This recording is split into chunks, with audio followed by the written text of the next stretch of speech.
Bonjour, je m'appelle Stéphanie et je serai celle qui vous permettra d'en apprendre davantage sur des personnalités noires de l'histoire qui ont contribué à l'avancement des différentes branches des sciences de la santé dans le monde.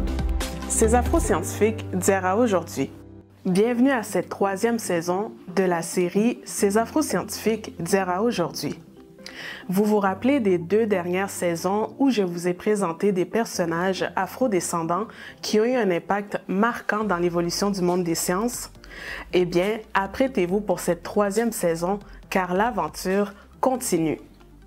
Vous vous demandez sûrement qui est le premier personnage de cette nouvelle série? Le voici.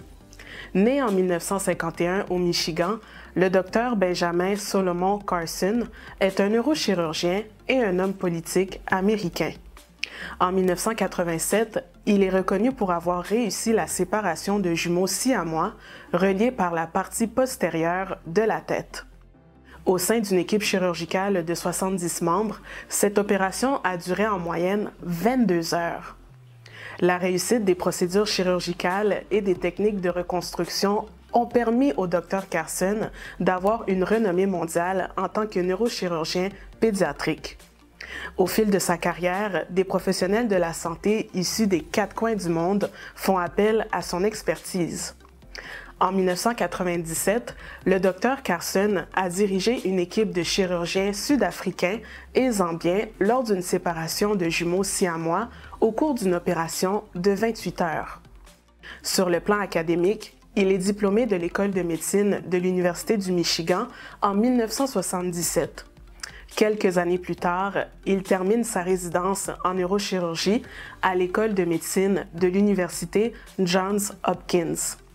Au fil de sa carrière, il occupe des postes d'enseignant en chirurgie plastique, oncologie et en pédiatrie au sein de cette même université.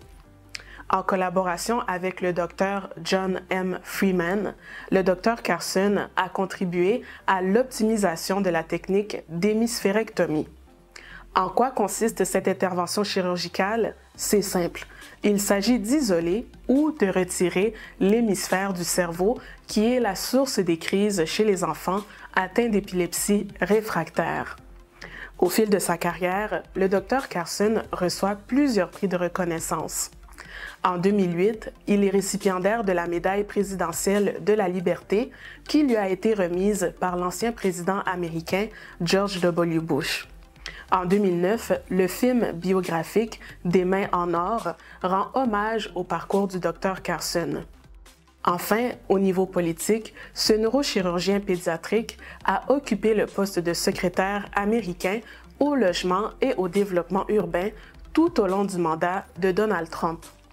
Je suis Stéphanie Boumba. Je vous attends pour un prochain épisode de ces afro-scientifiques d'hier à aujourd'hui. Portez-vous bien. À plus!